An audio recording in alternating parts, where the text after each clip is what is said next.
जहाँ से सूर्य होते हैं, उदय होते हैं और नव संस्कृति का संचरण हमारे जीवन में होता है।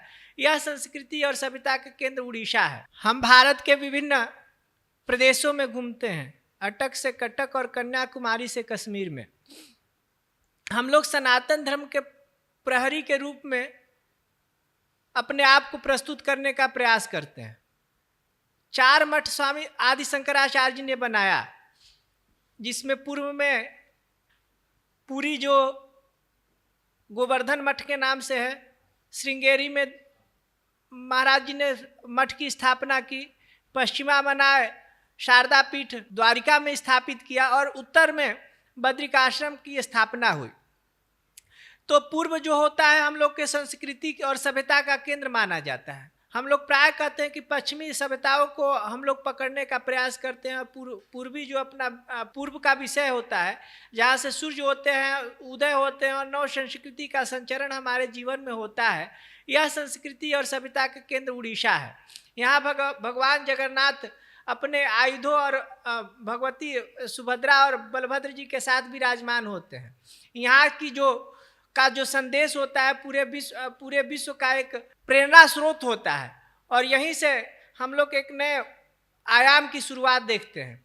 उड़ीसा के लोग बेहद सरल होते हैं, सरस होते हैं और यहाँ की पत्रकारिता पक्षपात विहीन होती है। यहाँ के शासक जो होते हैं अपने आप में एक विश्वनाथ जी के दासानुदास के रूप में प्रस्तुत करने का प्रयास करते हैं और प्राय हम लोग देखते हैं कि उड़ीसा पूरे भारत में अपने आप को एक जीवंत उदाहरण और कला संस्कृतियों को सजोए हुए प्रदेश के रूप में जाना जाता है। यहाँ के लोग सिंपलिसिटी बहुत पसंद करते हैं और जो एक हिंदू व्यापक रूप में आपने प्रस्तुत किया और बताया कि हिंदू क्या होता है, हिंदू और सनातनी अपने आप में सबको समाहित कर लेता है। हमने बताया कि कला और संस्कृतियों को सजोने वाला प्रदेश है। यहाँ भगवान का जब स्वरूप देखा जाता है वह भी औरों से भिन्न होता है। यहाँ का पहनावा, यहाँ का जो सिल्क होता है, यहाँ की जो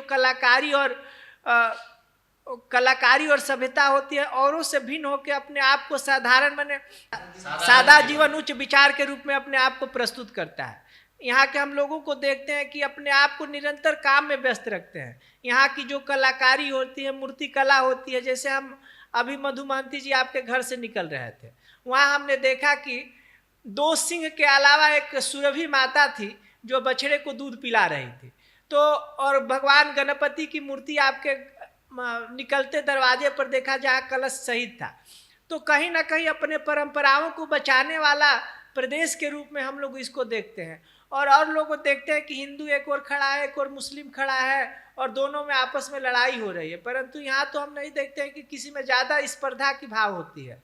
जैसे सूर्य भगवान का जब उदय होता है तो हम कहते हैं कि हमारे देवता सूर्य हैं, हम लोग सूर्य नमस्कार, सूर्य को अर्घ दे के शुरू करते हैं।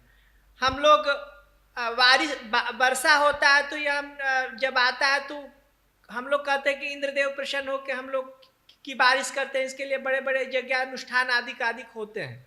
परंतु जब बारिश होता है तो किसी व्यक्ति विशेष का लाभ नहीं होता है, उससे सर्व समाज का लाभ होता है। सूर्योदय जब होता है तो कमल कुमुदनी और आदि खिलते हैं, तो उसमें किसी वर्ग का लाभ नहीं होता है, सामूहिक और समाज का लाभ होता है। जैसे दोहावली में कहते हैं भगवान की भगवान सूर्य कैसे कर्षण करते हैं, जल का कर्षण करते हैं और फिर उसको बरसाते हैं। तो बरसता जब है तो बरसत हर्षत सब लखे, करसट लखे न कोई। जैसे भगवान समाज की बुराई समाज से लेते हैं तो उसको कोई नहीं देखता है, परंतु जब वर्षा होता है तो उसमें एक नया आयाम फूल आदि का उदय होता है। उसी प्रकार संतों का जहाँ जाना होता है वहाँ सबको लाभप्रद बात बताने के लिए होता है, सबको लाभ पहुँचाने के लिए होता है। और हम अपना कुछ नहीं कहेंगे, हम लोग के यहाँ परंपरा नहीं कि अपना कुछ रख के जाए। हम लोग वेद शास्त्र अनुमोदित बात कहेंगे, जो स्वामी करपात्री जी महाराज कहते थे। राम राज की बात करते थे, धर्मराज की बात करते थे, ईश्वर राज की बात कहते थे अन्याय मिटे शुभ कर्म बढ़े, प्रभु तेरा एक सहारा है, सब सुखी रहे हो राम राज, बस यही हमारा नारा है, बस यही हमारा नारा है। हम लोग ये नहीं कह रहे कि अन्याय मिटेगा तो अन्याय में हिंदू और मुस्लिम दोनों का अन्याय मिटे, ये हम नहीं कह रहे कि बस हिंदू का मिटे। शुभ कर्म बढ़े, शुभ कर्म सब में हो, ये हम नहीं कर रहे कि हमारा इस पूरे हम जब आप प्रवचन का शुरुआत किए थे तो हम लोग कहा कि धर्म की जय हो, अधर्म का नाश हो, प्राणियों में सद्भावना हो, विश्व का कल्याण हो। हमने ये नहीं कहा कि भारत का कल्याण हो, पूरे विश्व का कल्याण हो। मधु जी, संतुष्ट नहीं हुआ जा सकता है।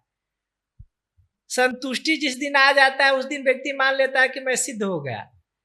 तो जब तक व्यक्ति असंतुष्ट, करने को कुछ नहीं, और किया जाए और किया जाए। देखिए अभी 4G था, 5G आ गया, तो करने को बहुत कुछ है, और ये कहा जाए कि हम इतने से संतुष्ट हो जाए तो ये संभव नहीं है। नित्य निरंतर नया करने का प्रयास करना चाहिए। पत्रकारिता में ही देखिए, कुछ नया किया जाए, आधुनिक से आधुनिक विषयों को प्रस्तुत किया जाए। पहले पेपर छपता था, 8 दिन में आता था, साप्ताहिक और मासिक छपता था। अब तो तुरंत हुआ नहीं कि इंटरनेट से छा जाता है।